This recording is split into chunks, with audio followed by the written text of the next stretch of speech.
Welcome to the Blooming League of Original Podcasts.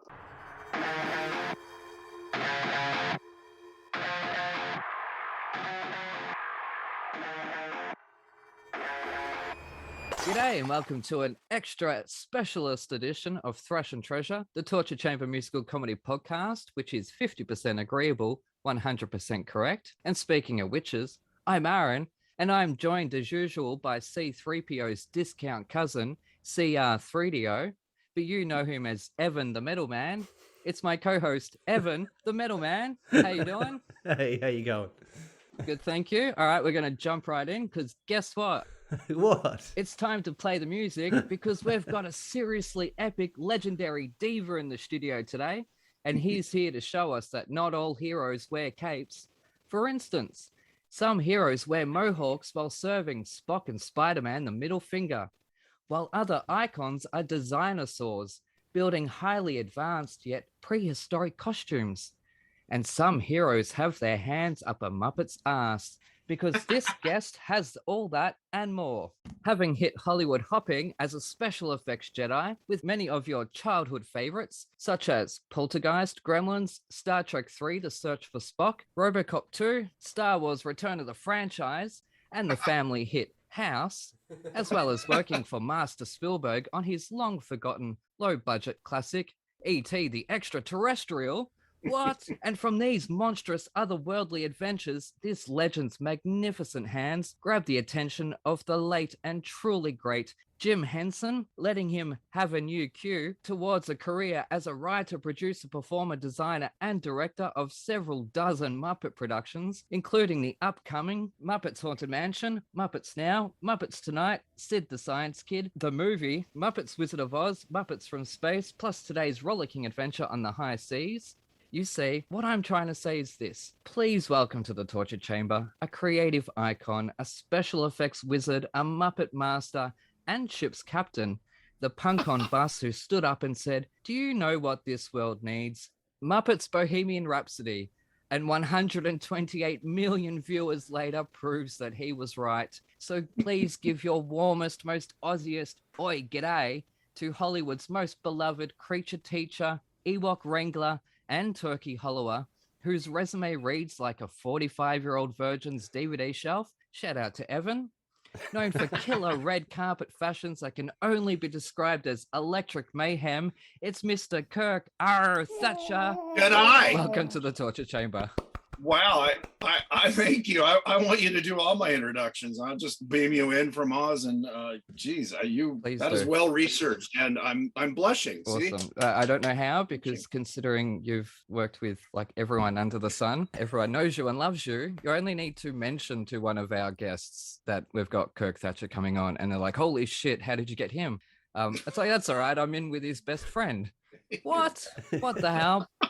He's just such a nice guy. Just ask nicely, that's all. I just sit around. Yeah, I just sit around at home waiting for the Zoom to ring, and you guys. But no, I couldn't even fit half of your resume in that introduction. Yeah. Which I'm now out of breath reading. I think that's the longest intro I have done. Have you ever thought about taking a day off, maybe in proverbial Lazytown?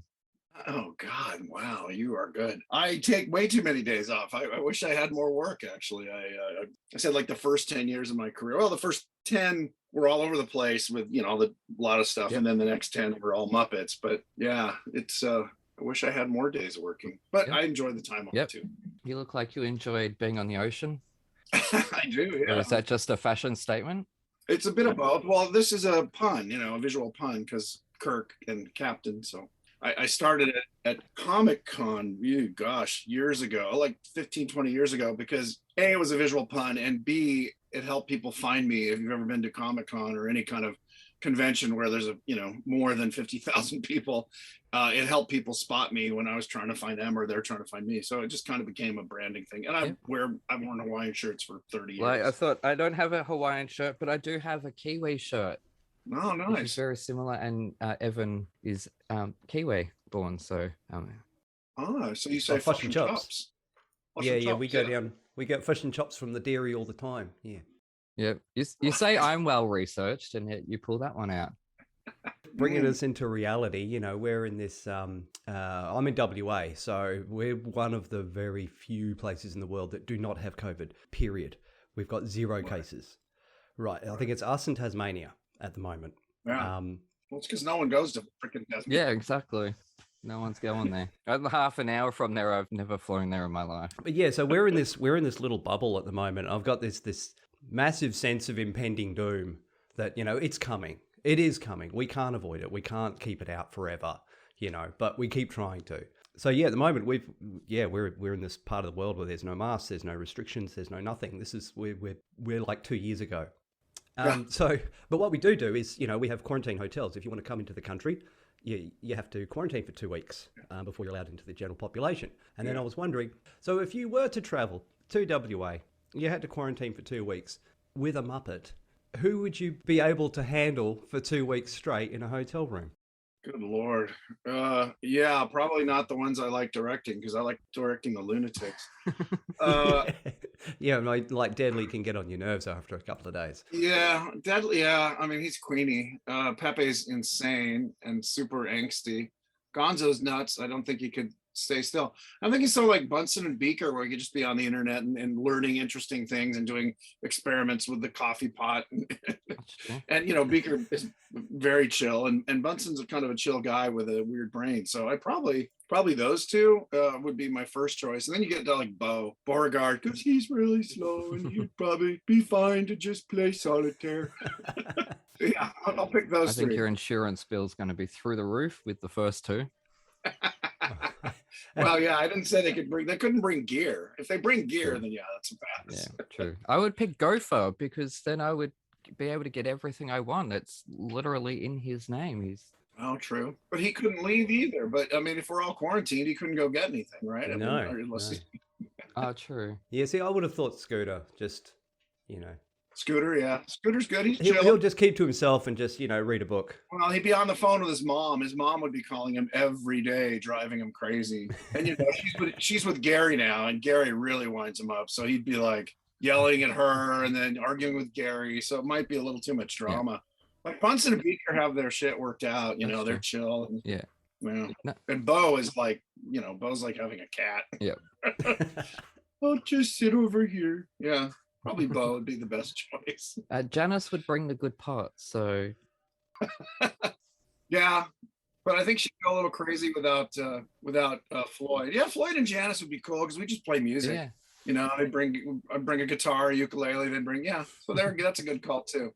Awesome. All right, now shout out to Tim Doyle. Thank you very much to him for passing on that I had reached out to you.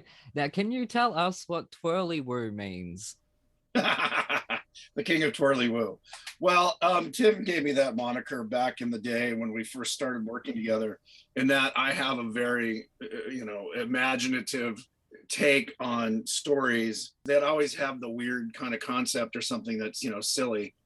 And so he nicknamed me the king of twirly woo, because I would say, and then this happened, and it's completely out of, a normal sitcom. But that's why Dinosaurs wasn't a normal sitcom. Yep. We were trying to do stuff that was, this is why I got along with Jim Henson. We both shared a very strong sense of whimsy and absurdity. And so, so I mean, Python was a huge influence on me, that just sort of absurdist humor, bordering on Ionesco-esque. So that is where that came from. That's a moniker given to me by Mr. Tim Doyle. So when he told me to ask you that, 1,000,001 things went through my mind, knowing your body of work and how out there it is. So it could have been anything, but I know my episode title now, The King of Twirly Woo. But anyways, we shall move on to metal now. But this week, we're jumping into the slam pit with some punk. Now, given your stature as one of the most iconic punks in cinematic history, and I know this because being in the punk scene, they were the original quote-unquote stans that I knew of in my life, that anytime there was even just a punk in a picture or a punk song in a movie,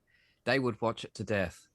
And anytime you would be at a house party, at least one TV would have on Star Trek 4 or Full Metal Jacket or Sid and Nancy, obviously, but sort of all these movies and the young ones, obviously we watched the young ones to death. So you have a reputation as an iconic punk in the scene, second only to Mel Gibson in Father's Day. And as Tim told us a few weeks ago, now that's a really, really deep cut. I don't think That's a deep, deep cut. I've seen pictures, but that's it. That's very, very deep. Unfortunately, I did see that movie, but I was an innocent child. I knew no better. But anyways, and now obviously you wrote the song I Hate You from Star Trek 4 and later used in Back to the Beach with Annette Funicello and Frankie Avalon. Have you been saving up those 8-cent residuals to boldly go where Bezos and Branson went before you? Absolutely. Yep. I actually have a drawer with every check I've gotten under 20 cents. And I think I probably got 30, 35 now, 2 cent, 8 cent.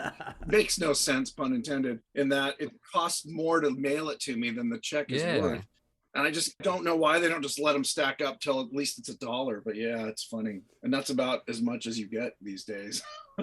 Although they still come in. I think I just got a check for something from overseas cable, Star Trek 4. Yeah. So yeah, for the little throwaway gig that it was, it's certainly become like an evergreen in terms of tiny residual checks. Yeah, because you had worked on the third film on special effects, hadn't you? Yeah, I did. There's a picture of me just surfaced I'd never seen. One of my friends from ILM sent it. I think I put it up on Facebook. It's me working on the Klingon dog. Oh, wow. That was in Trek 3, the Commander Korg's pet lizard dog. And I helped make it and paint it. And then I puppeteered it on set. And then I did the worms that come out of Spock's coffin. There's a picture of me in Cine Fantastical, black and white photo of me with my arm up this worm's head, puppeteering it with Christopher Lloyd choking it, which he does in the movie. And I'm in a Tyvek suit, which is like a white plastic jumpsuit, because it was covered in methicel, so it's just dripping down all over me. Yeah, we all have a photo like that from our youth. Yeah, with us covered in lube. Yeah. Too much information there. Yeah, okay. Now you chose the album this week. Would you like to tell our listeners what you've chosen and why? Oh, the Toy Dolls. I forget which actual album I chose, but they were a big influence. Which album is it actually? Dig That Groove, Baby. Oh, Dig That Groove, Baby, right. And well, they were a huge influence on me, and also I Hate You, in that they had that sarcastic, tongue-in-cheek lyrics. Mm-hmm. Bordering on silly. The Toy Dolls kind of a deep cut in that they're not super well known all over the world like Sex Pistols, even the Dickies or Dead Kennedys. So when you're like that, their silliness. Yeah. And Absurd Out of the Elephant is just this really dopey kid song that they covered, but in a punk way. And I just love that. But also I've Got Asthma.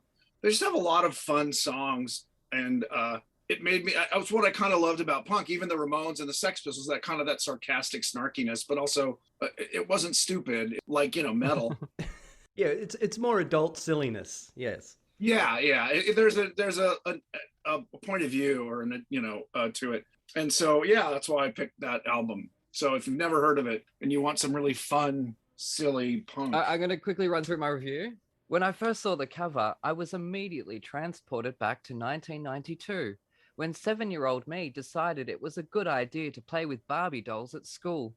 The same year I was putting on dresses and playing the witch and evil stepmothers in fairy tale plays, which I would also write and bossily direct. And instantly, my eyes started to twitch from the childhood trauma.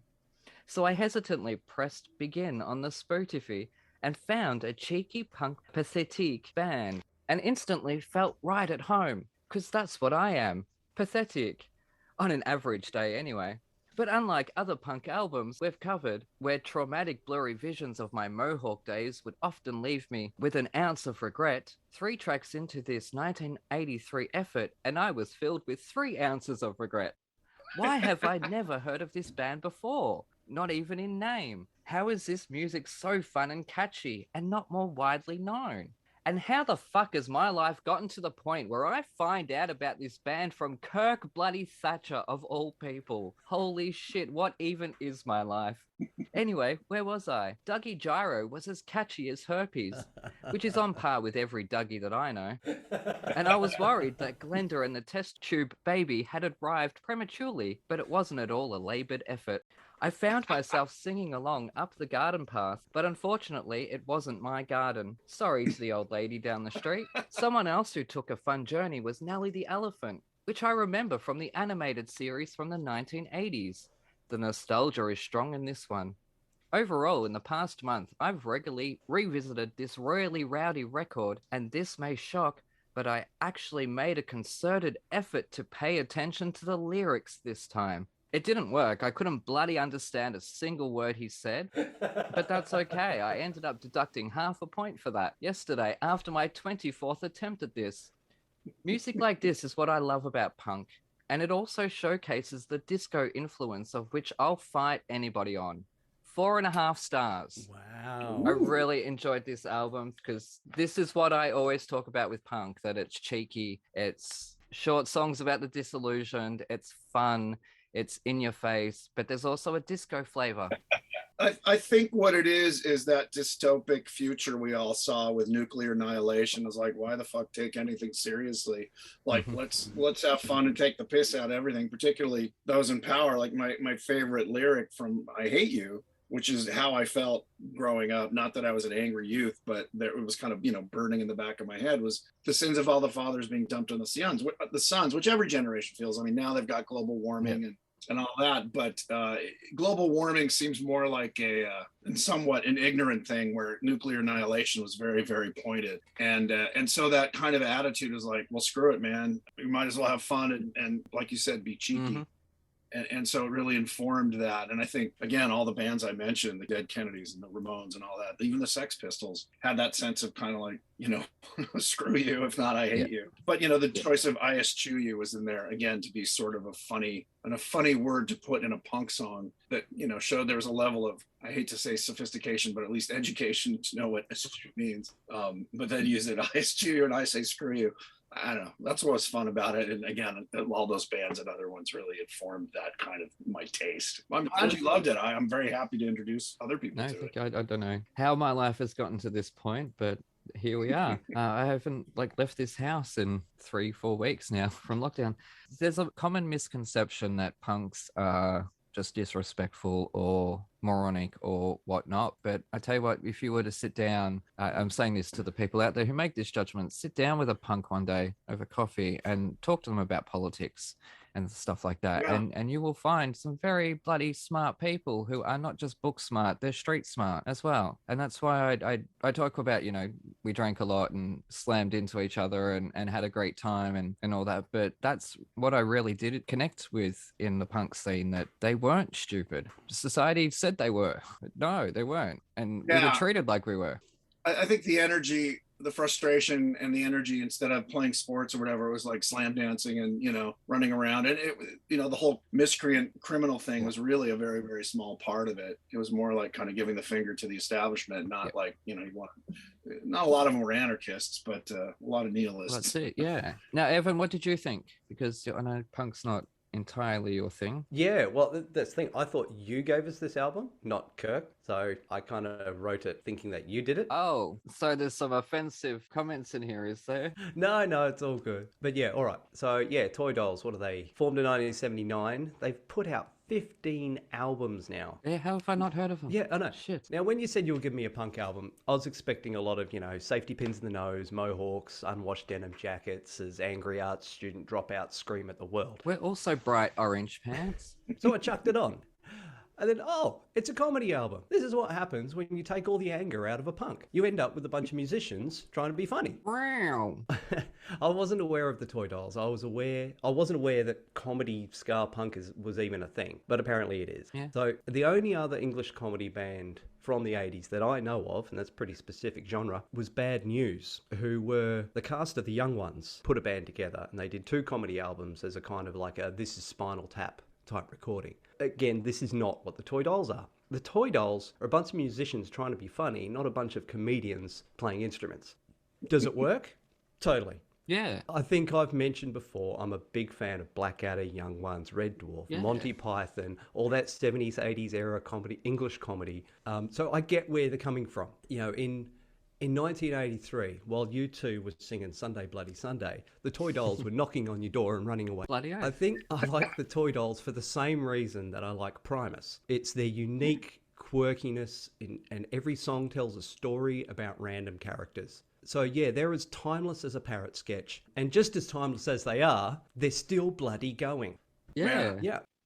I didn't even realize that when I recommended you guys and we were talking about it. I looked them up. I'm like, holy crap, they're still, it's got to be in their 50s or they've got to be in their 60s now, most of them. Yeah. Late 50s or 60s. But yeah, as I was listening through, again, I'd never heard of them. I'd never heard any of the songs. And then Nelly the Elephant comes on. I'm like, hang on. I know this one. I've heard this before somewhere. This is a nursery rhyme, I swear. So, of course, I do the research. And yeah, of course, Nelly the Elephant is actually a cover from Mandy Miller in 1956. And if you want a Michael Cerverus segue, Always. that song appeared in episode 17, season 1 of Fringe. Nelly the Elephant was in Fringe. I would know that, but I had forgotten that. Ah, you forgot that. Yeah. But yeah, the toy dolls have been around for so long, they're kind of like the archangels of punk, because every time the toy dolls use a kazoo, a ska band gets its wings. That was a good one. I have to applaud that. Well done. Bravo. And I liked your parrot sketch one too. That was a Yeah, that was great. It's timeless as a parrot sketch. Excellent analogy. he's learning. Yeah. This is only like it's like 6th episode by now. So Good job. Yeah, Ev. but I had to wing a couple. So now in Australia, are you Evo or Ev? Either. Yeah, either. I get called all sorts. I get called Kevin, Bevan. Australian nicknames. It's like either it's either an E or an O. Yeah, we generally chuck an O on. Yeah, it's Dave-O, Yeah. John O, Like- Miko. No, you don't go Miko. But yeah, No. no, it's just Ev, I suppose. Ev, yeah, it's either they clip it or they put an O at the end. I've noticed. I get as a Although Kirk, you can't. I mean, they don't call me Kirko. Kirko. That didn't work. No, it's just. No, you'd probably yeah. be the Thatch Yeah, Thatch. I was just gonna say what I was Thatch or the Thatch. or Thatch Man. Yeah. After a 6-pack of VB, and you're like Thatch Man. Yeah. Or Dude. They when I was there with Tim in the early '90s, they liked Dude. Yeah. Oh, dude. I guess because it's very California back then. Now it's kind of everywhere. No, I say dude a lot. Yeah, it's good. I call my parents dude and they don't like it. Well, it's funny because it's become so ubiquitous that I mean I've seen African American women use it for Chinese women like dude you can't do it's just become the generic just the generic term for anybody. That's it. It means camel penis. So really, that is a universal concept. Mm-hmm. Anyways, I really did enjoy this myself. But I didn't know Nelly the Elephant as a nursery rhyme. I did enjoy the Blue Suede Shoes cover, and there was like 3 or 4 tracks at the end of it. I don't know why they were bonus tracks. Yeah, I think they were like extra bonus tracks later on. Either you heard of the Dickies? Sorry, the Tickies. The Dickies, Dickies. No. They're an LA band, a punk band that is the closest thing I can think of a band with a very, tongue firmly in cheek. They did songs like Stuka's Over Disneyland, and they did the Banana Splits theme song as a punk cover, like they did Nelly the Elephant. Yeah. And we were just talking about they're very, very, the toy dolls are so unique. But the Dickies are probably started around the same time. It'd be interesting to know if the Dickies knew about the toy dolls or vice versa. But that's another band if you kind of like what the toy dolls do. And the Dickies have not been around unless they rejoined and did a tour or something. But they had some good fun, very similar kind of music. They were formed in 1977, so 2 years before. Yeah, a little earlier. This is why I have a co-host, so I can think. Well, he does all the researching.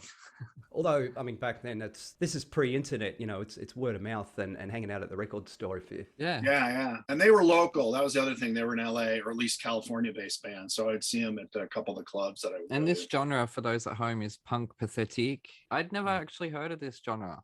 I've never heard it. I call it cheeky punk, and that's what Wikipedia says, so it must be correct.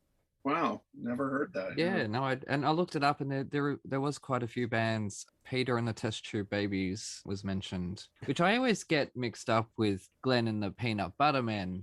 Which now that we've thrown in Glenda and the Test Tube Babies, I have no friggin' hope. I'm not going to be able to get any of them out. But just still on punk, do you think your Punk on Street would have survived the blip since you appeared in Spider-Man before that happened? Before the blip, I'm gonna say no, and then he came back and was really confused. Yeah, so he's even more of a punk. He was on the street. Yeah, I have a whole backstory about how he ended up being, at 23, a punk in San Francisco, being kind of a homeless guy in New York. That involves him being like a preacher. After the Spock thing, he kind of had. Did you see the movie was it Ed about the alien who would touch people and their brains would get sort of filled with all this information. It was Simon Pegg and Nick Frost. That's Ed is Matt LeBlanc and the chimpanzee, so you're close. What was it called? It was something. Yeah, I know what you're talking about. It's not it's got Ted. No, that's Seth MacFarlane and the teddy bear. Hold on. Simon Pegg alien. Paul. It's Paul.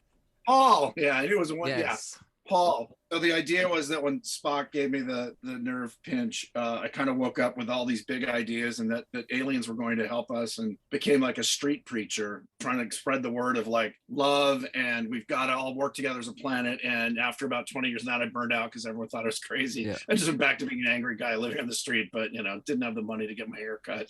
Well, now you've just connected Star Trek with the MCU. Yeah. Speaking of these big franchises, you have worked on a number of them, and it would be quicker to count the ones you haven't worked on, really.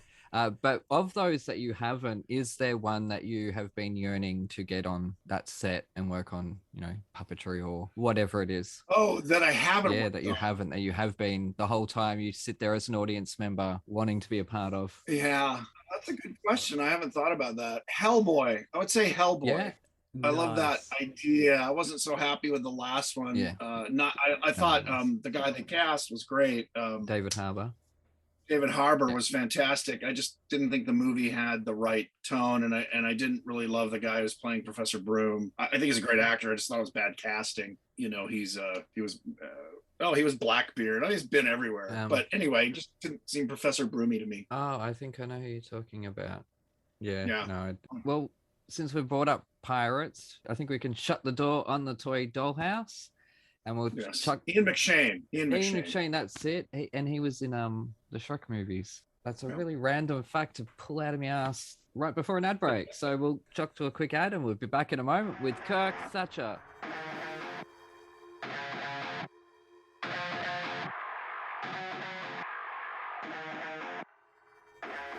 Coming this summer, winter, spring, or fall, the first ever musical theater sitcom, where you go behind the scenes of the latest West End show, the Fosse Forest Ballet. Where's the important stuff? Aha! £1,000 a week ensemble rate. That's what Mamma Mia likes. Starring Philip Joel and a West End cast featuring Carrie Ellis, Darren Day, Louise Demon, and Oliver Saville, and more. It all started in 1987 when I was a jobbing actress working in a diner. Yeah, it's just I had a really bad experience when I was touring Australia with a wombat. Darling! Mwah, mwah. La, la. How long have I been mentoring you? 3 months? 2 years. So her name is Henrietta. The horse. Yes. I've managed to secure you an audition for the biggest, most innovative, and the latest show to be going into the West End. Joseph and his Technicolor Dreamcoat. Think more along the lines of Panther. Frozen. You can watch this episode for the price of a coffee. Simply go to www.thefosseforestballet.com. Any and all profits go back to theater charities, acting for others, and the theater's trust. You'll laugh, you'll cry, and you'll see a grown man in sparkly tights. Tight nights. Nice tights.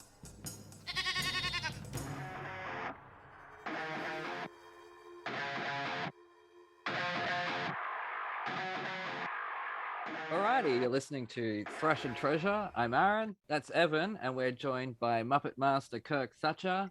Holy guacamole, I am 1 degree away from Miss Piggy. Holy shit. Is she nice? She's a diva. She's as much, if not more of a So diva. she is awesome. So she is nice then. That's good. That's my type of lady. If you had said she was kind, then I would have been disappointed. Yeah. She's a diva. Now, obviously, you were a screenwriter on Muppets Treasure Island, and you directed Muppets Wizard of Oz, as I had mentioned in your introduction, and you've also got Muppets Haunted Mansion. Are you allowed to tell us anything about it? Oh, geez. Yeah, we're in the last few weeks. In fact, all I can tell you, I just this afternoon left the color timing. Okay. So the movie is literally getting finished tomorrow at noon. They have a few more shots to drop in. Can't talk about it till I think early or mid-October when it's launched. Yeah. At least in the States. I don't know when they're going to launch it. I don't know if it is Disney Plus worldwide when they launch it. Oh, okay. So you guys should be getting it sometime before the 15th of October, I'm told. Yeah. Oh, awesome. It's really fun, and it's if you're a Muppet fan or a Haunted Mansion fan, it's like I said, it's really an excuse to do a billion Easter eggs for both IP. There's tons of obviously Muppet stuff, but tons of Haunted Mansion stuff, and the way we combined it was a lot of fun. And the one thing I could say, they're not going to Disneyland's Haunted Mansion, they're going to a Haunted Mansion that's just very similar. My backstory that isn't in the movie is that same architect that built all 4 of the mansions that exist now.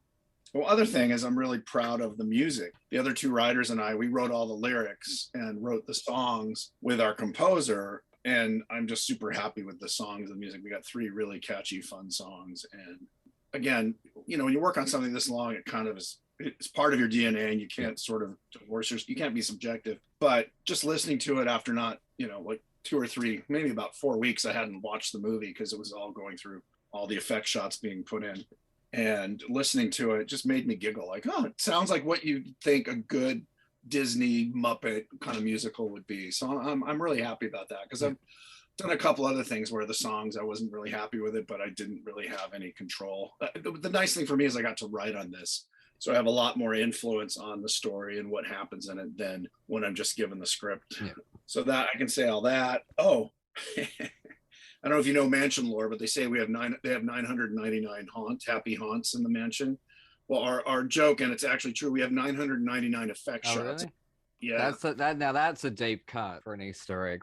Yeah, I am familiar, but when I was at Disneyland in Tokyo, it was right as they were switching it over to the Halloween or Christmas theme. So it was closed. I was so disappointed because that is an iconic ride. It makes me crazy that on Halloween it's a Christmas ride. I don't mind the Nightmare Before Christmas. I'm not a huge fan, because to me it makes it look like a cheap black light, spook ride that you see at carnivals.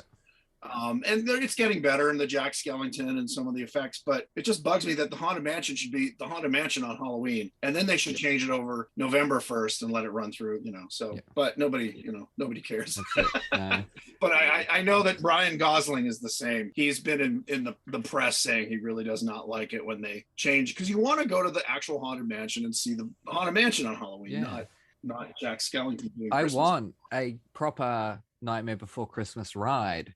That is a movie we can watch anytime. It doesn't matter if it's a Christmas movie. That would make an awesome ride if they invested in that title, but they won't. Well, I'm guessing you would totally team up with Imagineering and create a Muppets Dark Ride. Well, it's funny you say that. I worked at Imagineering. Oh, did you? Oh, wow.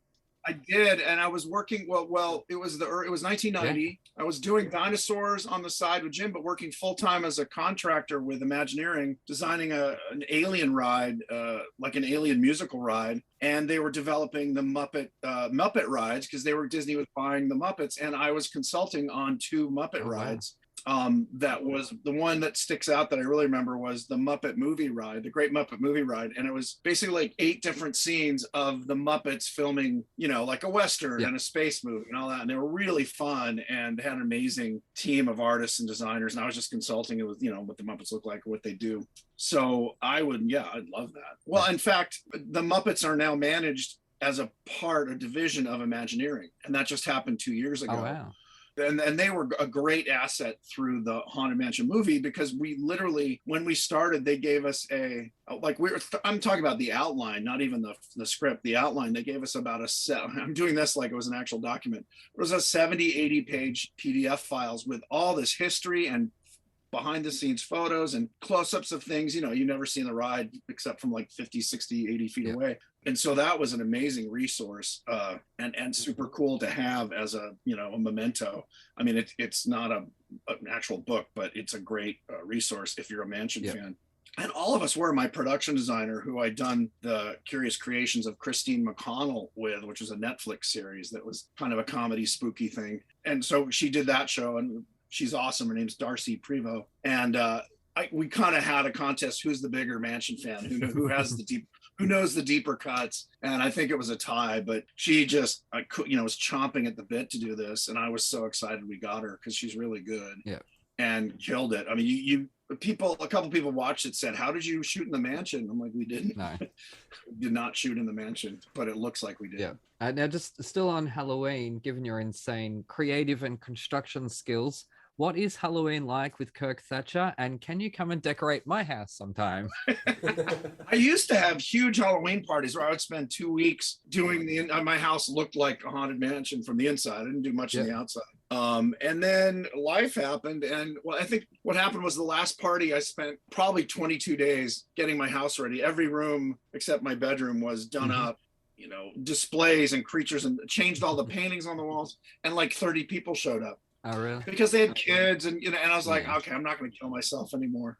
This year, it's interesting with COVID, because I was thinking I probably have the time, but with COVID, you just don't want to have 70 to 100 people in your house. With Delta. So and I would come over and decorate your house, but you'd have to pay for the airfare. God damn it! I was supposed to throw in. Remember, I am poor.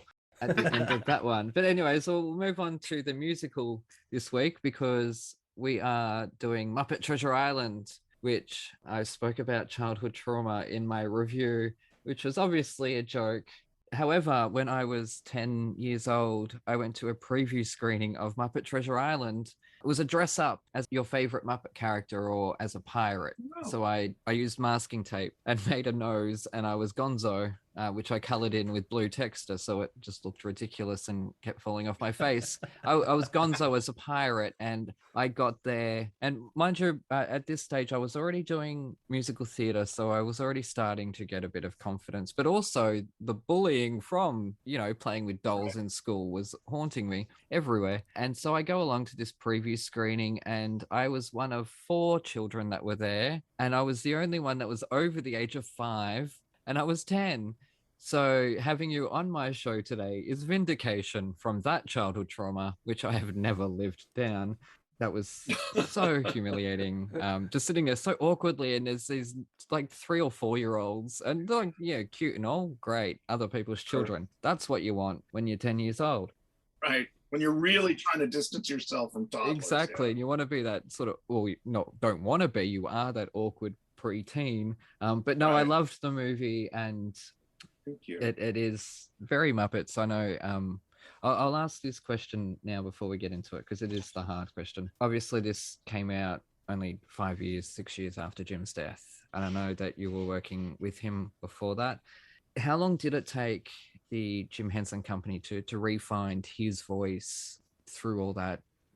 Well, Jim was obviously the center of the cyclone, but everyone else, I mean, in some ways it kind of championed everyone to like, we're not going to let this. I remember there was a month or so where we're like, do we all just go away? I mean, do we let it, what's going to happen? And then Brian stepped in to be the head of the company. And most of us had met him, but very few of us had worked with him, because he really hadn't done a lot with the Muppets. He'd been a puppeteer, but he was off doing his own thing. He was really involved with Little Shop of Horrors and things like that, and puppeteering for, Fafner Hall, which is a British kids show about music. Okay, yeah. And then The Storyteller, he'd been a big puppeteer. Yeah. He did the dog. If you ever saw Storyteller, the dog is actually Brian's voice, dog, what kind of dog? That's Brian doing, made that great character and puppeteered him. So we'd all kind of met him, but we hadn't really worked with him. So that was the biggest adjustment. And we jumped right into dinosaurs. Jim passed away. And my last meeting with him was a Friday where we had lunch, and we went over my second round of sketches and talked about the show. And then he said he was going to visit family down, I think, in Baltimore that weekend. And I said, I'm going to stay in New York. And then I flew home on a Monday, and Tuesday morning, I got the call saying Jim just passed away. And I'm like, how is that possible? I had lunch with him 4 days ago. And so we all literally kind of joined up again in New York. And obviously, mainly the first 2 weeks was just mourning. And then, what are we going to do? And we all said, no, we got to keep this going.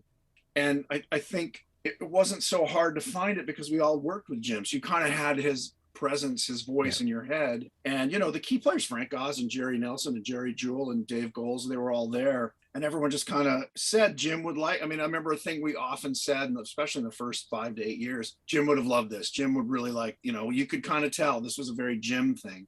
So I think in some ways it was to honor him and also to keep the magic going. You know, he had set such a tone and such an energy in that company that it was just really almost impossible to imagine not doing it, at least for a while. And, you know, we had some successes. Christmas Carol was really well received. And that was done, what, a year and a half after he, 2 years after he passed. Yeah. And then Treasure Island was another two years after that. And I think those are really successful movies. It's what I like the Muppets as. Yeah. I know other fans don't, or, you know, disagree. I don't think they hate it, but they think, oh, I just want to see the Muppets in the present day and their lives. And to me, they're more like a Python. I've always thought of them as Monty Python with puppets. I want to see them like Life of Brian or Holy Grail, where you see them in a genre or a world that isn't present day, and you have the fun of it. And that's really what Treasure Island came out of, because they'd done, while we were doing dinosaurs, they'd done Christmas Carol. And, you know, it's beautiful and charming. I thought it was a little sweet and a little twee for me. I didn't dislike it, but I thought, okay, let's do my pitch was, let's do a big rollicking adventure, like a pirate movie, because it's funny, Pirates of the Caribbean was such a huge influence on me as a kid. And I said, you know, like our original script had giant tiki gods marching down, chasing them to the beach at the end of the movie. I said, we started like the book and ended like a Hope and Crosby movie with Raiders of the Lost Ark thrown in. And they slowly beat us back into a submission, or at least me, I guess. I was the real voice for like, it's a Muppet movie. And at that point, I think there had been 12 versions of Treasure Island committed to screen, whether TV or movie. Yeah. And I said, if we're not doing it differently, like, what's the point? I mean, a puppet version of it. So, you know, they definitely obviously listened to me and let me do some of the crazy stuff that I liked with not only the casting, but I remember Fozzie Bear as the idiot son of the basically a trust fund kid who didn't have to work a day in his life. I can't remember the name of his finger. And it was Mr. Bim. No, it was Mr. Bimbo, because that was my joke. I said, well, let's make him crazy, and he has a little imaginary kid. It was riffing off the movie The Shining, where, you know, the little boy had Mr. So I was playing with that. So we had Mr. Bimbo who lived in his finger. I didn't even make that connection. Ugh. Yeah. Frank Oz came in because he was not involved in the writing. So he comes in, he goes, so, you know, he's crazy. He's crazy. And we're like, yeah, he's gently bewildered. You know, he's not screaming bonkers. But the pitch was, he's a trust fund kid. He's never had to work a day in his life. His daddy runs this shipping thing, and so he just, you know, he's all fancily dressed, and he has his little friend because he basically nobody liked him, so he has this little imaginary friend that lives in his finger. And Frank said, all right, I mean, I'll try it, but if it's too weird, you know, well, let's cut it out. And we did the read-through, and it got huge laughs, even amongst the cast. And so he's like, all right, well, got a lot of laughs, so let's keep it in. But all that kind of madness, like Cabin Fever, was definitely my, because when I was a kid, even like it was a Ray Harryhausen movie with, you know, Sinbad in the Eye of the Tiger, or, you know, Jason the Argonauts, in the middle of the movie, when it's about the romance or the character development, I was so bored. I said, we can't do this. If it's going to be a kid's movie, let's make the middle of the movie like the most fun. So that's where Cabin Fever came from. Let's do this crazy thing where, because in the book, they talk about being in irons, which means there's no wind and you're just sitting drifting at sea. And I said, we should do a song about that, like how you go crazy, like cabin fever. And we couldn't think of another word or a nautical term that meant cabin fever. So I said, well, there's cabins on a ship, so we can still call it cabin fever. And we wrote kind of what it was about. And then Man and Wild, who are amazing songwriters, I knew everyone knows their body of work. I mean, they've written hits from like the late 50s until, well, I think they worked in probably until the 90s. Yes, no, they're portrayed in the musical Beautiful for Broadway fans. Yes, and they nailed so I saw the musical in LA and they nailed their personalities. They're very distinct, and working with them, you really got to know them. And if you watch that play, at least the version I saw in LA, then the writers nailed the difference between Barry and Cynthia. And they really are chalk and cheese.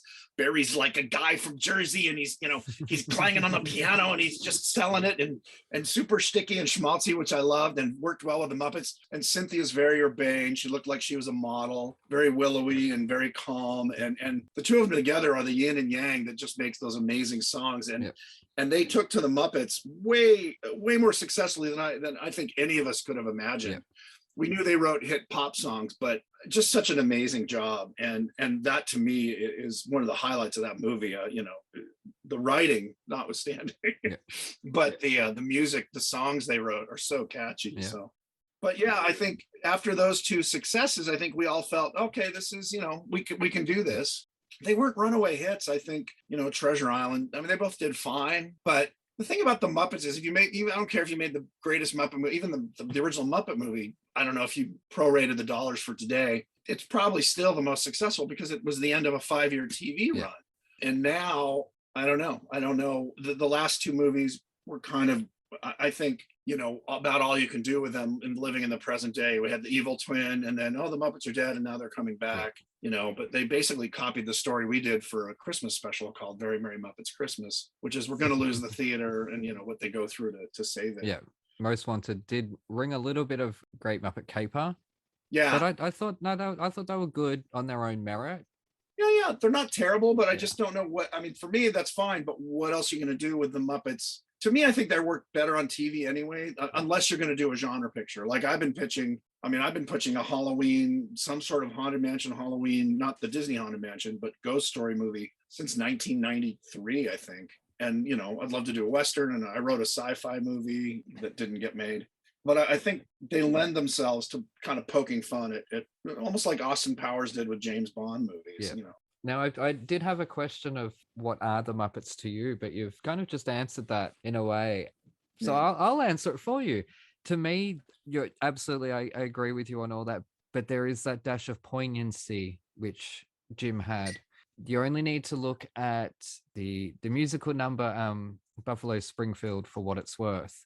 The animals and the hunters, and seeing that as a child, that stood out, but that's what they are to me, that they are the crazy with that poignant twist, and that's probably why I've grown up on them, and they've influenced so much of my sense of humor, just the craziness that comes from that and all that. Now, okay, in terms of Muppet Treasure Island, whether or not it's good, we'll leave that up to Evan. So how did you go with this movie? All right. Muppet Treasure Island. Again, we have a Hollywood legend on our show right now who knows your name. All right, I'll go like this, Evan. I don't want to affect your. He knows your name and what city you're in, and he knows everyone apparently. And we have some Muppet quokkas that know how to use weapons. So. Anyway, sorry, Evan, go. Yeah, no. Again, Muppet Treasure Island. I hadn't seen it. I don't know how I hadn't seen it, but I hadn't seen it. There's a lot of, again, I'm 45. I grew up with Muppets on TV and the Muppet Show, the original Muppet Show. That's what I mainly remember. And by the time the movie going, I don't know. Somehow I just missed it. Maybe we just didn't go to the movies very often. Again, we're coming from a small country town in New Zealand. We'd only go to the movies sort of once a year, and that would be the big thing. And we'd go and see Rocky, that kind of thing. But anyway, so I hadn't seen Muppet Treasure Island. But yeah, just doing the research on you is such a rediscovery of your childhood, constantly finding out that you had your hand in so many films that I would never have guessed of, like Cat's Eye and House, which, I still have a copy of here. Still one of my favorite films. Even before I knew we were going to have you on a few weeks ago in the news, you got Jeff Bezos and Richard Branson going into the atmosphere, and even Aaron brought it up. And every time it came up in the news, it would get stuck in my head. They would say, they'd say on the news, the billionaires in space, and I would get pigs in space stuck in my head, And now the continuing story of billionaires in space, just over and over that all day. But yeah, it's usually for these reviews, I'll have to listen to a musical and have to put down why I can't stand that particular song or another. But this is the Muppets. We've grown up with them. They're part of our childhoods. For millions of people around the world, how can you say a bad word about Muppets? So in saying that, but no, making Statler and Waldorf, the ship figureheads, was funny as hell. Stroke of genius. Yeah. I love the amount of effort you went through to build that just for a couple of shots. Again, you brought up the flamenco Cabin Fever number as a standout song, showing that this is the Muppets and they're supposed to be mental. Obviously, I think the best line in the whole film has to be Rizzo saying, "Scared, I'm somewhere between bedwetting and a near-death experience." I just pissed myself laughing. That was my line. I figured it would be. I was like, don't be scared. Scared? I'm somewhere between bedwetting and a near-death experience. It's hilarious. The score itself is epic. I did listen to the original soundtrack that has all the incidental music and all the theme scores for all the characters, and it's just so big and grand and dark sounding. And it could easily be a score for, a Pirates of the Caribbean or a very serious, pirate film. it's really kind of juxtaposed with what you're seeing on TV and what you're hearing if you listen to them separately. And I'm sure during production, you would have heard the score before seeing the final product. And it's quite a dark sounding score, really. Yeah, it's a swashbuckler. Yeah. The final track, which is weird, Love Power, I was listening to it thinking, wow, you've really nailed the reggae feel. I swear that could be Ziggy singing. And it wasn't until later I look it up, and sure enough, it is. You know, I don't know how you snagged Ziggy Marley for that one. But... Everybody loves the Muppets. Yeah, well, yeah. Mm-hmm. Of course, Tim Curry is an excellent pirate. I mean, he is just excellent at everything he does anyway. But yes, he really nails it as a pirate. He's an amazing talent and amazing voice actor. And you used him later with Dinosaurs as well. He did some work for you. Dinosaurs, yeah. And no one knew it was him. Like, yeah, most of the time you would do a Texan or something. You have no idea it was But Tim. yeah, no, we love Muppet Treasure Island. It's excellent. It's just what I do love is you've done the Muppets, you made them crazy, or at least a few really bonkers characters, but then it will be periodically grounded into a little bit of reality generally with the rats. Rats will pop up and be skiing, you know, or they'll be, hey, stop with the alcohol. You're stripping the paint off the shuffleboard, or they're doing tourist photo shoots. And just while all this, we're supposed to be in the 1800s on the open seas, the rats are, you know, on a cruise. I love how it just periodically just jumps back, and then even once they're on the island, it's like, this is the actual set where they filmed Treasure Island, and they're like, oh, taking photos. You know, it's that. I love that. You've littered that all the way through. That fourth wall breaking is my favorite. One of my favorite things. Again, like Python would do it, and you know, the young ones. I mean, all the touchstones we talked about. You're never supposed to take it seriously. What the thing that's interesting about Treasure Island, particularly, and a little bit Christmas Carol, is that and our original script did not have a little human actor as Jim Hawkins. We had Gonzo and Rizzo as Jim and Hawkins, not his Jiminy Crickets. And I kept saying, well, you know, it's a Muppet movie, and we keep giving the main roles to humans. You know, and Tim Curry made sense. You know, in Long John, there was no Muppet that could have played that. But they and this came from Disney. They thought, well, children won't. And it's an arguable point. Like, oh, you can't really get that poignancy, as you use your term, with, you know, Gonzo and Rizzo playing the moments of basically having a man crush on Long John Silver and thinking like, this guy's so cool and badass, and then realizing he's not really a good guy. And Tim and Kevin Bishop, who was his first major role, were great in it and sold that. But it always bugs me, and it is that kind of heart that they have that we never, you know, even the Muppet movie they did with Jason Segel, that Jason Segel wrote, like, it was a Jason Segel movie with the Muppets as the, you know, supporting cast. And yeah, they threw Walter in there, but he was a cipher. Like, he was just sort of he's Jason Segel's buddy who, you know, wants to be a Muppet, but he is a Muppet. I don't know. That stuff kind of bugs me. And because this movie that we did, the Haunted Mansion, Gonzo and Pepe are the part of the movie. Yeah. It's not a human being, you know, I mean, human beings are in it and play various roles, but it's Gonzo's story and Pepe's story. And I like that. And it's a short film. It's only about 45 minutes of movie and then five minutes of credits. I think, you know, for me, that's more of a challenge because people tend to think, oh, they're just goofy. You know, you can't have a real emotional response. But I think, as you pointed out, you can. And the moments when they do work, it works really well. I just think we don't need to hit it that hard. No. Because they're already warm and fuzzy and you kind of have good feelings about them. But anyway, sorry. Yeah. No. Why are you apologizing for talking on my show, Kirk? Take that back. Goodness me. We can fill in Evan's ADR at any time. That's why you're here, to talk about your work. Exactly.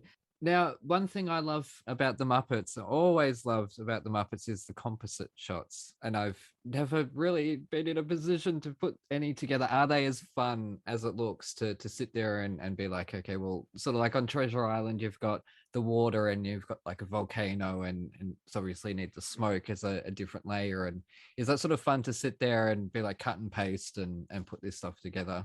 Yeah, I mean, it's better now. It's easier now with computer. Like I was saying, the Haunted Mansion has 999 effect shots. And we never set foot in an actual mansion, exterior or interior. So, you know, it is fun. It's fun. I mean, again, fun is more of like, I like the challenge of figuring out how to make it look like a tropical island or a haunted mansion or, you know, whatever you're doing. The hardest stuff is getting the Muppets to do things they don't really, you know, full body shots where they're walking or jumping or flying. Sword fighting. Or riding a bicycle. Yeah, riding. Well, the riding the bike stuff wasn't a composite. That was just brute strength. A guy on, you know, one guy originally, and then suddenly like 30 people on cranes marionetting radio controlled puppets and just painting the wire, you know, making sure the wires don't show. Where now it's all green screen and, you know, comped backgrounds. It's all Blender and. Yeah, I think the audience likes it too. I've always said that the Muppets are half circus act. All they have to do is, I mean, Kermit rides a bicycle or, you know, stands on a ledge and tap dances. You're just, it's delightful. Whereas, you know, if Jason Segel does, you're like, okay, he can dance. After about 30 seconds, you're like, oh, I didn't know he's a good dancer, or he's not, and they cut around it. But with the Muppets, there's a sense of spectacle. It's a magic act, you know, and I think we get a lot of goodwill because of that, where we do. One of the things as a Muppet writer, one thing I think they lost at the last version of the Muppet Show they did, just the Muppets, they forgot that the fun of being a puppet is part of the show. You know, that's what made the Muppet Show great. There was just stupid stuff. There was talking vegetables or alien planets, you know, and this whole thing of like reality and human, the subtle human drama. I think Muppets are not the right thing to do The Office with. And I think they were trying to go, oh, The Office was a hit, let's do the Muppets like The Office, which I think is a great premise, but you can't throw out all the silliness. No, that was the only thing missing. And I think that's what it missed for me. Yeah. But again, that's my kink with the Muppets, is like, they've got to be bonkers and silly, and at least half of it has to be why. I mean, Jim used to say when we would talk about stuff, if you can do it with people, with actors, don't do it with puppets. There's no reason. Yeah. Actors are always going to do it better. I mean, the reason Piggy works is because she's such a huge camp drag act. Yeah. You really had her doing an emotional scene, you're gonna laugh because you don't, it's sort of like, oh, I don't get it, she's not Meryl Streep. If she's making fun of Meryl Streep or trying to do an emotional scene, it's great. But if you really, I mean, Kermit can get away with it, and a lot of that was Jim, you know, he had that soul, which I think, like you were saying, some of it just, the Frank Oz article, which you mentioned a little bit, Frank, you know, they've lost their heart and their soul, which I don't necessarily agree with, but I know what he's saying, and we can talk about that later. But it's a great intellectual property to work with and for and create things with, because you're kind of unlimited. Well, in terms of directing, the humans are on a raised platform. Can you run us through the differences in setup and framing as compared to working on a regular set with just meat puppets or humans? Yeah, when the Muppets are just with themselves, you can either have the guys standing or on like low rolling chairs. So they're basically where we're all right now. I assume you guys are sitting. And so your camera, the bottom of lens is about 4.5 feet off the ground. When they're working with actors, like we just did with pretty much anything we've done where actors are, you know, between 5'4" and 6'1", we have like a 40-inch platform that the actors are on. So then the puppeteers are standing. You try and have the Muppets kind of live around at a human's shoulder height. Pepe and Gonzo are a little shorter. Fozzie might be a little taller, but they kind of live around here. If they get too short, you can't hold a two-shot very well without looking up the ceiling. And so in terms of lenses, what I favor are wide angle lenses. And I had a discussion with Barry Sonnenfeld once because he loves the wide angle lens. Jesus Christ. Goodness me. Another bloody legendary name. Sorry. Oh yeah, he was great. We did a little gig together. We were judges on this Henson show, and he came in as a guest judge, and I was like, oh my god, you know, I'm a huge fan of his. And so we talked about lenses for 20 minutes, half an hour. But the wide angle lens, if you know anything about lenses, a wide angle lens gives you a wider view. So if someone's close to lens and they take 3 steps back, puppet steps, it looks like, oh, that's like a person taking 3 steps. If you're on a narrower lens, they take a step and it just looks like they're bouncing up and down, which then makes them look more like a puppet. So I tend to favor wider lenses. It makes the puppets, particularly the smaller ones like Gonzo and Pepe, appear more like human scale. Mm-hmm. And then when you have actors, if you have them in front of camera, the puppets, and the actor, you know, 2 or 3 feet away, the actor looks like he's 5 feet away, and the puppets, you know, it blends them together better. Yeah. And longer lenses, you know, if you know about lenses, if you're a camera bug or a film buff, you kind of understand what I'm saying. But that's pretty much the 2 things that I think help make you accept them. I said, nobody ever watches a James Bond movie and goes, where's his feet? I didn't see his legs. I mean, you don't really care about the lower half. I mean, unless it's an adult film, you don't care what anyone's doing below the waist. True. And so I think that's why the Muppets are successful, because they just walk around, and most movies are, particularly TV, is medium to close-ups. It's heads and shoulders, or waist up for shtick, and once in a while we have to have a full body shot. It's a big deal, and you can take half a day to get something. But so I think those are the two main things: is framing it, so you're using a wide angle lens because you're always shooting them from the waist up. And then also the other funny thing that I learned from my first movie was, particularly camera guys, the operators will also frame people in a close-up, kind of a forehead chop, where you get them and you really get that, but you can't do that with a puppet, because most Muppets, Kermit don't have foreheads. Yeah, I mean, Kermit's eyeballs, and suddenly you're noticing the paint flecks on his eyes, or that his snout is basically fabric. So I tend to shoot singles or close-ups on the Muppets more like a loose single on a person, and then not go, unless you're doing like a Sergio Leone riff or something, I wouldn't go right into their eyes, because you just kind of, it kills the illusion that they're a living thing, and it shows off that they're a puppet. And speaking of that, though, is this true that when actors or anybody meets the Muppets, they cannot help but look in their eyes? A good actor will. A bad actor will look at the puppeteer and be thrown by it, because there's a person standing underneath Kermit going, "Hey, how's it going?" And good actors will look in the eyes, and it works for them. They go, "Oh my God, I'm talking to a sock with ping pong balls." Yep. But they most of the credits due to the performers are so good that they're actually looking at the actor and acting to that actor, not just flapping the gums and saying lines. But yeah, it is fun. It kind of separates. I've said this since I started directing them. It's sort of a razor of who's a good actor and who isn't, or who's comfortable in their character and who isn't. Yeah. The worst ones are the ones who suddenly get real presentational, like, "Oh, hi, Kermit," and they start acting like they're on a kid show from the 60s, and it kills everything. It's like, no, and you would be surprised. A few actors have had to kind of be reminded, like, no, you just talk to them like you're talking to, Ethan Lane or Robin Williams. You don't act presentational because they're a puppet. And again, and any actor that we're working with usually gets that in the beginning. There have been a few, we're more celebrities than actors who kind of do it. But it's an easy fix. I've had to have that conversation with Evan about responding when I say oh, guess what? What? And he would go, "What?" Like that. Like he's like, "Oh, I'm on a children's show." But no, this is not Sesame Street. Look, I'm on now. Okay. Yeah, I know. You're theatre kids. You've done theatre. You've done acting. You've tried to sing. You've learnt scripts and stuff. I'm a baker. I just listen to it. I don't. And you're doing really well. Look in there. You're doing fantastic. The funniest thing we usually get is cameramen who've never worked with them before will give them an eye line.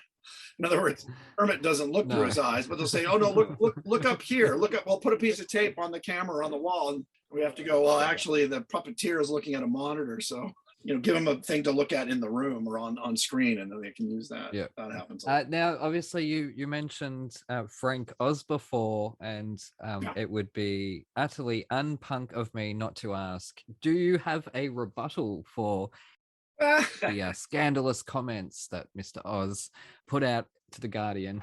Well, yeah.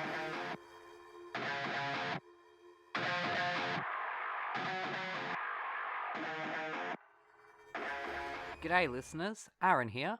While you're topping up your coffees, did you know that you can support our show and go on a fantastically scary adventure at the same time?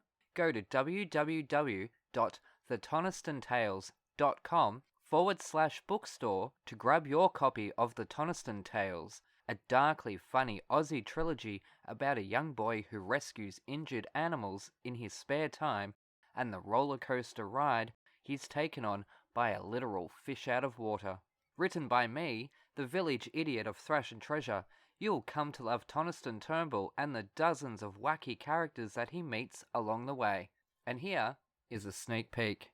Crack, thud, the human trips over the uneven ground as the Twanimal blows out the lantern. "Watch your step," Cubpaw says a little too late. "Why did you put the light out?" "Bollycosh, an open flame near hay bales? And here I thought you were smart, sir." Toniston agrees with how silly he must have sounded. "What are we doing out here?" the boy asks as they blindly walk around the side of the house, where they're greeted by giant shadows rising up above them. Unable to properly see in the pitch-black darkness, Toniston presumes they are the 3 hay bales. He looks around. The plains are vast, and the spotlights out in the distance, now a purple colour, seem to be too far away to bring any real light to them. They do, however, look very pretty dancing on the rippling oceanic sky. "Stand back," the silhouetted cub paw warns with his gruff but friendly voice, clearly able to see in the darkness better than the human, who had constantly refused to eat his carrots. Grab your copy of the Toniston Tales from thetonistontales.com/bookstore today. Hooroo!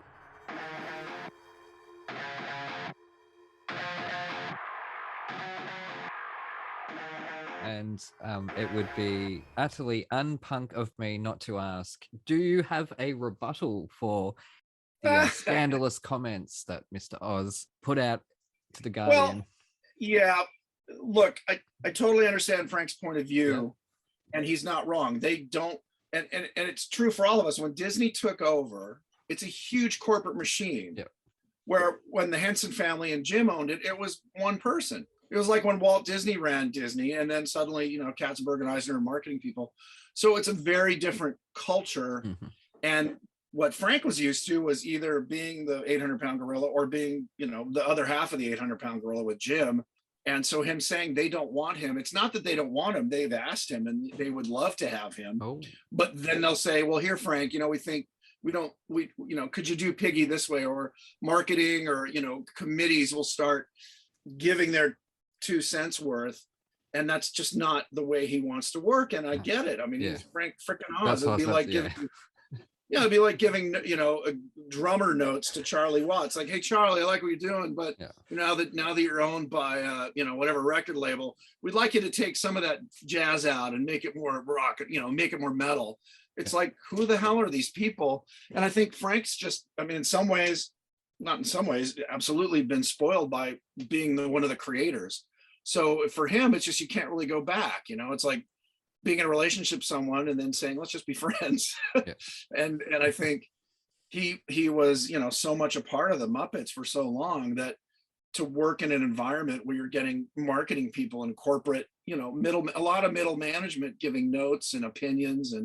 And, you know, he wrote a script with Jim Lewis, who's the other old timer with me that's been with the company since the mid 80s. That based on Jerry Jewell, who was the original, one of the main writers who'd been, I think was the second guy Jim hired, who I worked on, you know, wrote Treasure Island with. And he and Jim spent like 1.5 years and wrote a Muppet movie. And Disney said, oh, we like the Jason Segel one better, which I said is a Jason Segel movie with the Muppets as the supporting cast. And I think after that, he just kind of went, well, all right, you know, fine. It's not like he needs the money. Where the rest of us do. I mean, I think everyone's been frustrated with the corporate culture. Not the day-to-day people are awesome and they love the Muppets, but it's just the process, you know. It's like it's like doing a painting on your own or doing a mural for a municipal building. Where you're gonna get, you know, and neither are wrong. You get different products, but I think for Frank, and, you know, I don't mean to speak for him, but I think reading between the lines, I think that's the frustration. And I don't think it's Disney doesn't want him. I think he doesn't want to work with those kind of strictures, which we all have to. And I get it. I wouldn't either. It's frustrating for me. You know, it's frustrating to get notes from marketing people or, you know, just middle management who's like, no, do you need that joke? Or that joke's a little dull. I'm like, yeah, it's not a toddler show. It's a, but you have to listen to them because they, you know, write the checks and manage the franchise. So I think that's what it is. So it's not really a rebuttal. It's an understanding, but also kind of explaining from where he sits. I wouldn't like it either. You know? No, I am being a shit stirrer there by saying that. No. Look, I've been talking about all, but a lot of people have asked me about it. You know, I mean, I think I've been sent that article 22 times in the last 2 days. What do you think? Have you seen this? And I'm like, he's not wrong. I get it from his perspective. I wouldn't want to do it either. It's like if someone came to me and said, you know, I'm trying to think like Christine McConnell, which I basically created with Christine. And they said, okay, well now, you know, these other people are going to come in and we want to do more, but, you know, we think Christine, you shouldn't do this and that. It waters it down. So. No, you're an artist. an artist, full stop. And so is Frank Oz. And Yeah, I mean, we all are, Yes. and all the people who do the Muppets are Exactly. artists, and the level of respect. It's not like they're not respected. I just think there's only two companies within Disney right now that get that level of freedom. It's Marvel and Pixar. And I would, I said if Muppet movies were making $1 billion, they'd leave us alone too. But yeah. Well, people out there, watch more Muppet movies. just send us money. Yes, or that. No, actually, send me money. Buy my books, kids. That's why I keep asking you. Now, in 2025, Tom Hooper and our Disney overlords reboot the Muppets as human CGI makeup hybrids, a la cats. So, who would play the following Muppets? Kermit the Frog. If Tom Hanks were a little younger, I'm trying to think who would be who's kind of the new Tom Hanks. Chet Hanks. Yeah, Jim or Ryan Gosling, I think would be a good call. I said Awkwafina for mine. Okay. Yeah, I think she'll do it really well. Did you write one, Evan? Yeah. I kept with the musical theme, and I've got Lin-Manuel Miranda as Kermit. Oh, that's a good call. Yeah, he's sweet. He's got a nice charm about him. Yeah, good Be able call. to sing. I accept that answer. Oh, my initial thought was Lord of the Rings.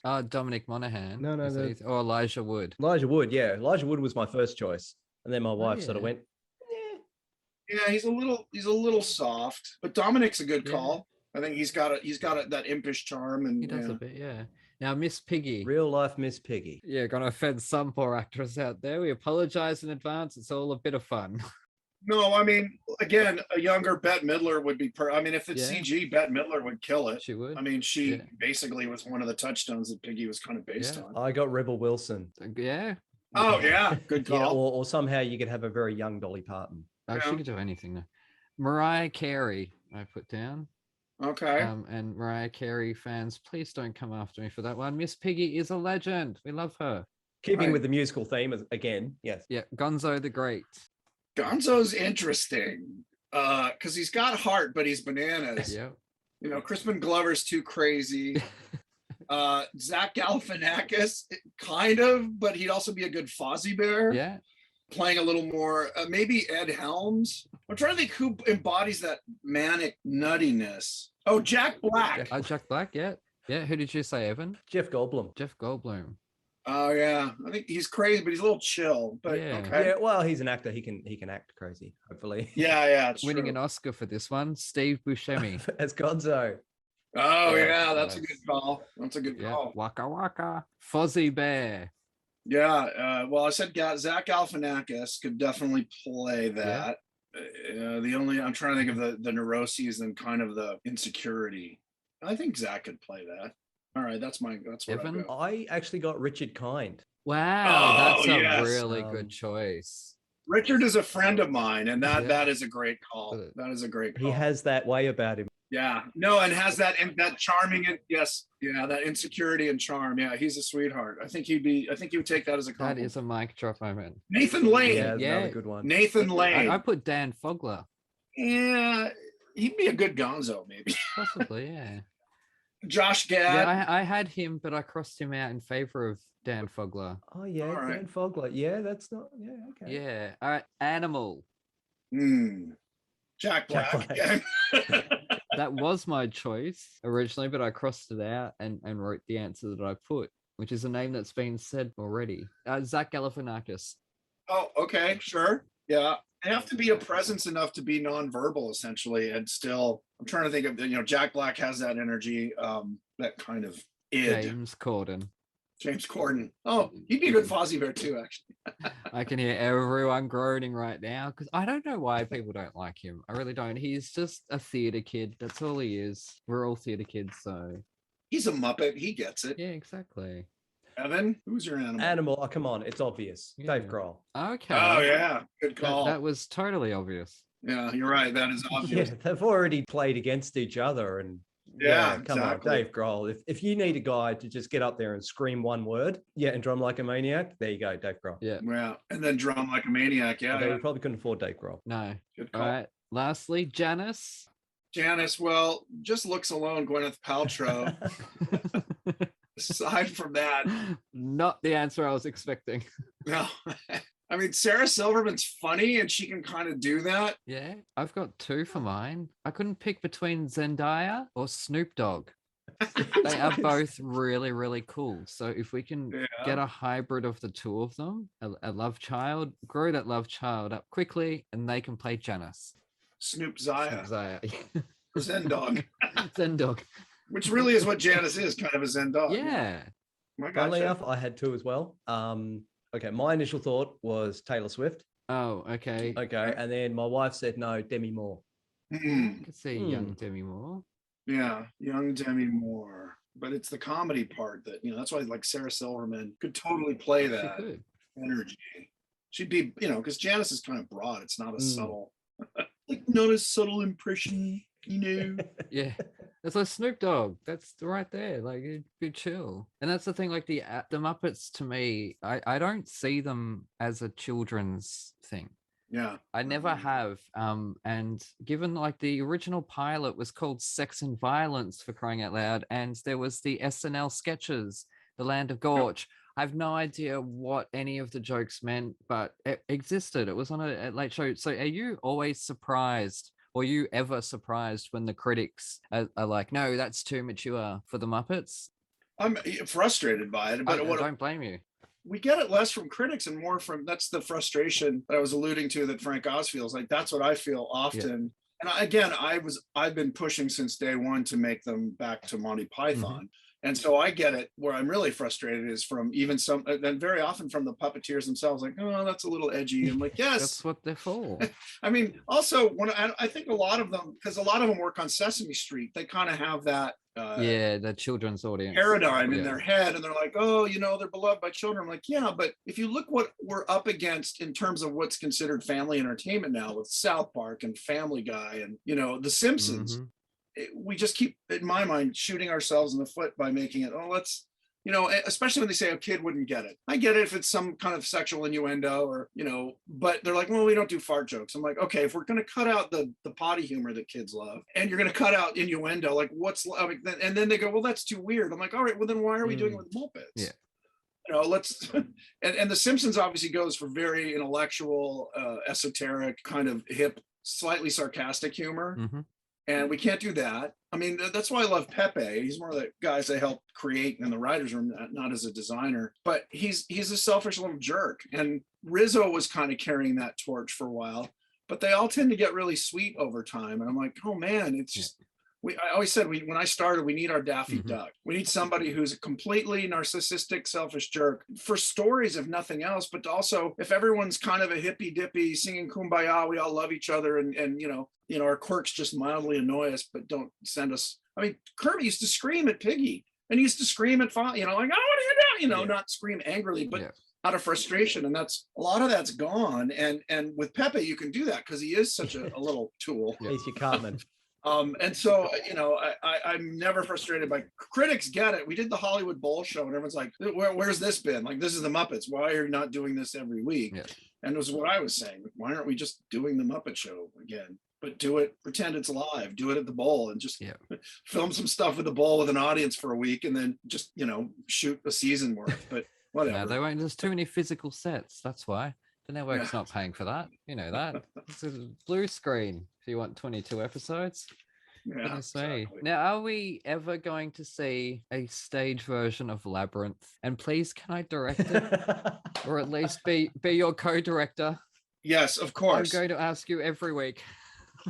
I wasn't involved with Labyrinth when I know it came that. out. I don't care. You're an avenue to the Jim Henson company I'm for the me. closest you'll get. The closest I'm ever going to get. Sorry. Yeah, sure. Considering I have no clout, I say yes. Of course, you can. Yep. You can make it and direct it on your own. I won't even impinge on your creative instincts. It's all yours. I've been dreaming of it since I was a child because it's one of those films. Yeah. It's very, very Jim Henson, and in a lot of ways, it's poignant. Absolutely. And it's crazy. It's like that. It's so stimulating being your hat, like just weird shit like that I think you could have a lot of fun just fleshing it out as a proper musical. But as long as composers were chosen that keep with that flavor, none of this throwing in new songs that sound nothing like they belong. They don't belong at all.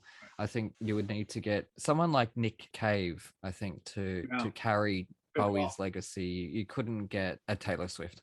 Nick Cave and Kate Bush. Yeah, Kate Bush. The other one I was thinking was OK Go, because I think they're quite, and I know you worked with them. Yeah. Their music all sounds very similar to me. It's that very syncopated. I like it, but I mean, for Labyrinth, that would be. They would be able to, because they've got the creative instincts. You can see that in their videos. Yeah, absolutely. Whether or not it does come through in their music, that's another matter. But I think challenge them to that. I think they would do pretty good. I'm just putting this out in the universe. I think Damien Kulash writes most of the music, so it's really him. They all work on it with him, and I don't know how they divide it. I mean, I might maybe saying something completely wrong, but I got the impression that he was sort of the head of the band. But I don't know. I might be wrong. I know two of them seem like they're there and they have fun, but they're not writing the music as much as playing it and contributing, obviously, as band members. Oh, Nick Cave and Kate Bush. If you're listening to this, you won't be, but please get this. Contact Jim Henson Company and get this off the ground. It would not be Disney. It would be the Jim Henson. And it would have to be a theatrical arm too at that. I'm guessing you're a fan of Avenue Q, knowing your sense of humor. Oh yeah, I love it. Now, okay, obviously you've worked on all these major franchises, as I've rubbed in many times. What are some of your favorite non-genre films, like drama? That I worked on or I've just seen? No, just anything that you love. You always go back to. That are not franchise, just one-offs. Going back to movies that really, I just loved something about them that weren't, it wasn't monsters or creatures. Mm-hmm. Snow Falling on Cedars, I really loved. I thought that was like a poem. Oh, an epically beautiful movie. 98, was it? Yeah, it was the late 90s. Master and Commander. I mean, Citizen Kane really blew me away when I saw it the first time. It's not really a genre film. Python, Holy Grail. I mean, that was a huge influence on me. Yeah. I love the Janae and Caro movie, City of Lost Children, and Delicatessen and City of Lost Children. I love City of Lost Children. It's one of my favorite movies of all time. And I make people watch it. I will sit there and go, watch this. Just watch it. Evan, you're going to love this then, because behind my laptop in a drawer, I have the original PlayStation game of City of the Lost Children. Oh, wow. It's terrible. I've played maybe half an hour of it. I couldn't get far, and it's still sitting there with all my PlayStation games or PlayStation 2 games. Told you the story the other day. I was going to the arcade behind me is actually running Windows. And I was doing research, and Muppet Treasure Island came out as a PC game in 97. That's right. But it was for Windows 95. Now, in order to get that to run, I would then have to install Windows 95 as a virtual machine. Just to have that in the background. And that was about 4 hours of my time that I just did not have. But that was the plan. I can barely see it anyways. But at least you got the Steven Spielberg movie, 1942. Yes. Finally, that joke lands. I said that like 4 times already, and that's never landed. Hey, Evan, do you have any questions? Because we won't keep Kirk any longer. Yeah, I did have a quick couple. Now, so you jaunted off around the world and went and directed the pilot for Lazytown, and I think maybe the second episode as well. Yeah. And you kind of answered my other question earlier about how much input you have with the actual songwriting and the lyrics and the sort of the structure of the songs, which sounds like quite a fair bit. It depends on the project. On Lazytown, if that's where you're going, none at all. They had a songwriter, and it was working a friend with Magnus Saving, who created the show, and he his name was Snorri, or his nickname was Snorri, and he was just a one-man music machine cranking out these songs. I just got, here's what we're doing, and here's the choreography, and the puppeteer worked it out, or Magnus and the girl, or that they had a choreographer. So, and that was pretty much, I was just there to make it not look. It was really hard when we shot it. We couldn't. They were. It was one of the first 4K high def things, or was it 1080 back then? And we couldn't move the camera at all. We couldn't pan or anything. Really? They said you could do a slow dolly. Yeah, Oh, it was very restrictive the first couple episodes. So it was a really tough shoot, and that it was hard to do. Yeah. And they only had like 4 terabytes of hard drive space, and shooting 4K with all this, we had to go, okay, that's the take we're using, dump everything else because we're going to go to the next scene. And they told me that's how we have to do it. I'm like, okay, but your editor's going to be miserable because he literally won't have choices. Like, well, maybe 2 takes. I'm like, okay. I mean, I don't care. You tell me how you want me to do it. But yeah, in terms of music, no influence or input at all. Because basically the question was, because watching Muppet Treasure Island, and you've got the song "You're a Professional Pirate," and in episode 12 of season 1 of Lazytown, you've got "You Are a Pirate." So every time I was hearing it on Muppet Treasure Island, I'm getting, because my son was mad on Lazytown, I'm getting "You Are a Pirate" stuck in my head, and I'm going, hang on, there's crossover here. You know, you've worked on both things. You are involved in the music. Is that just a massive coincidence, or is there a few through line there? Well, I mean, I don't know. I wasn't there. I only shot the first 2. Stefan, who was a dear friend of mine, who sadly has passed away, the guy who played Robbie Rotten. Yeah, he even called me and said, hey, we just did this pirate song, and it made me think of Muppet Treasure Island. But yeah, no, and I don't know, again, not involved, so I can't say. Yeah. But you know, how many pirate sea shanties all kind of have similar roots anyway. So yeah. They all say yo ho ho at some point. So we're going to put it down as a huge coincidence. Yeah. So all you had is just the dolly shot back and forth. Yeah, and even then they said, well, you can't do too many. Oh wow. Because the background was supposed to be a live CG background. It was incredibly enormous undertaking for the time, really pushing the envelope, which was what was cool about it. But the first, I think I did the first 2, and then I went off to do Muppet Wizard of Oz. And I think by episode 4 or 5, they were able to move the camera around. But the first 2 I did, so please don't judge my directing. No. Just for those at home, a dolly shot, or a Wally dolly, is the little mini train tracks that you will see a camera on, and it will move around. And the dolly grip is part of that. So and we couldn't pan. In other words, it was just a lock off, either going left or right or in and out. Yeah. They said I could do that, but not too many. So I think we had 1 shot. The other thing that was crazy, it's a technical thing, but we were shooting a full frame sensor. And so what we're looking at on the monitors was not what the ultimate show, because they were still releasing it in 4:3, not 16:9. Yeah. So I had a scene where they were doing athletics, and we had this kid, one of the puppet kids, doing sit-ups with Robbie standing over. Oh him, no. going 1 2 1 2, right? And when they cropped it, it looked like the kid's head was just bobbing in his crotch. And they came to me. They were furious. They're like, Magnus comes to me and says, dude, have you seen this? You need to come to editing immediately. And I'm like, oh, okay. And he shows me this, and I just started laughing. I said, well, I told you if I can't see what the final frame is. He goes, you have to have known. I said, no, look at the full frame. So they looked at it, and you saw the kid from the chest up doing, no. Yeah, doing sit-ups. But the way it was framed, it looked like he was bobbing on Robbie's lap, and they were very angry. And I said, well, you could tilt frame down, but then you cut Robbie's out. Anyway, it was a technical nightmare, and I'm glad I only did a couple, because I know the people who worked on it, and they just said it was very, very difficult. Yeah. Goodness gracious me. Look, I've never seen it, but I know massively popular, but I guess it was a fun show. I mean, it was great stuff.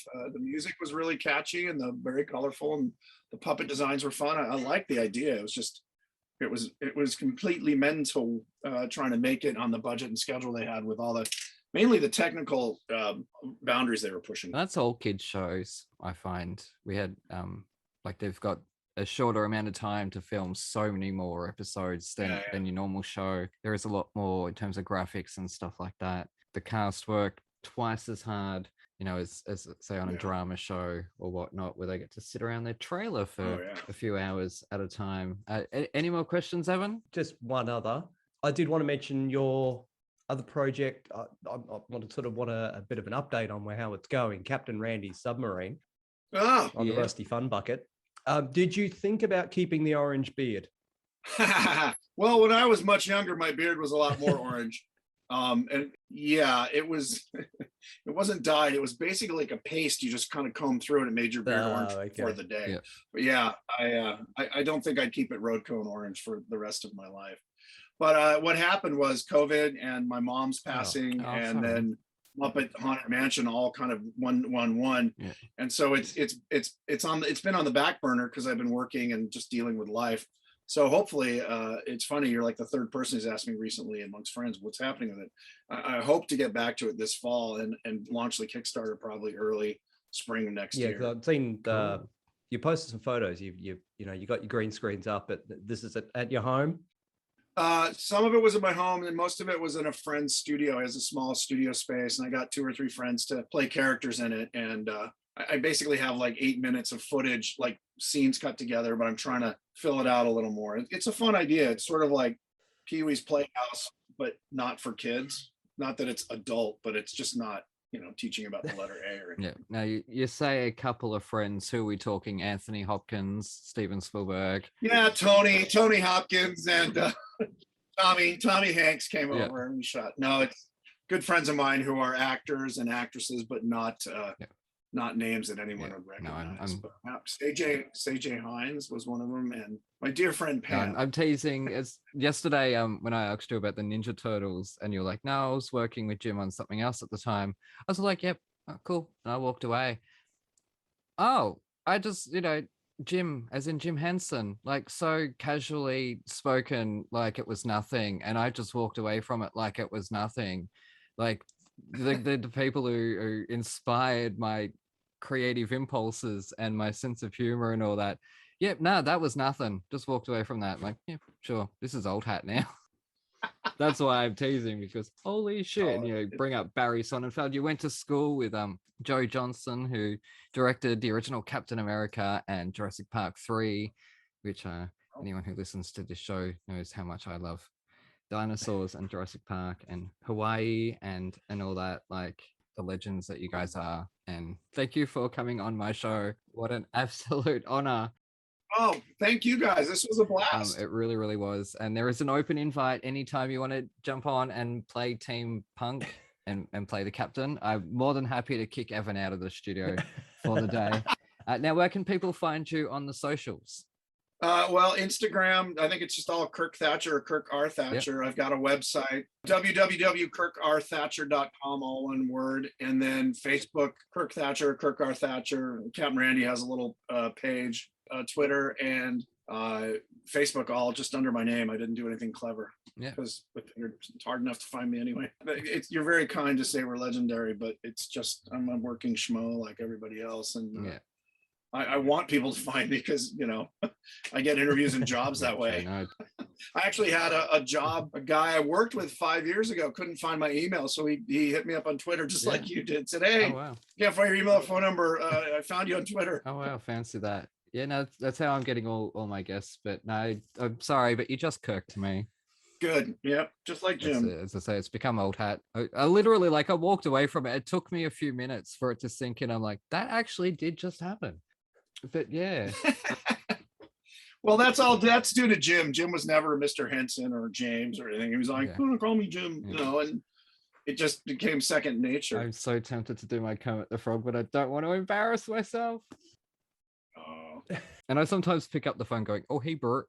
Like that. I don't know why. Hey, buddy. Oh, hey, Bert. Hey, buddy. Bert. Yeah, the thing is, everyone does the high Kermit, like, no, I don't know, Joe.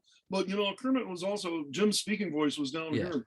And a lot of times Kermit would be like, sometimes, and he would get down there. And I think that's what most people who do him don't do that range. They're kind of like, hey, it's Kermit on the Muppet Show. But if you kind of do like you were doing, you get down there and then go up and down, you get more of Jim's Kermit. What's funny now is there's 30-year-olds who grew up with Steve Whitmire doing Kermit, and they're like, this guy doesn't sound like Kermit. I said, yeah, well, the guy you grew up with doesn't sound like Kermit. I mean, the original Kermit. So that's it. Now Matt Vogel has obviously taken over. He's doing a good job. He's really a sweetheart, and he's got the spirit of Kermit down. It's not a voiceover gig. No, it's a whole it's a whole thing. No worries. Thank you very much for your time. It's been an absolute pleasure. Thank you guys. Cheers. Thank you so much for coming. Next time I'm in Oz, it's your shout. Yes, definitely. We'll chuck the barbecue on for you. Yes, but no shrimps. I didn't go there. Yeah, neither do we here. Anyways, huge thanks to my co-host Evan and to Kirk Thatcher for joining us, but also a huge thank you from the bottom of my heart to Tim Doyle for answering that original tweet of mine in search of who wrote that amazing pun. Anyways, thanks to you guys for listening. You can find us on Twitter, Facebook, Instagram. Search up Thrash and Treasure. Sometimes it'll have a podcast at the end, most often not. Be sure to buy and read The Toniston Tales from thetonistontales.com. They're good books. I wrote them, so I would say that. They're probably really shit. You decide. Next week, we're going to be joined by my favourite Australian performer, Bert Labonte. Holy shit, man, that is the voice that I have walked away from the theatre going, oh my god, that bitch. What? He's going to be on our show talking about the Book of Mormon, and we're going to do some metal album, which quite frankly, I have forgotten by now. It was a couple of weeks ago, and I scrubbed that from my memory. Anyways, thanks for joining us, and we shall see you next tea time. Yo. Thanks, guys. Have a good one.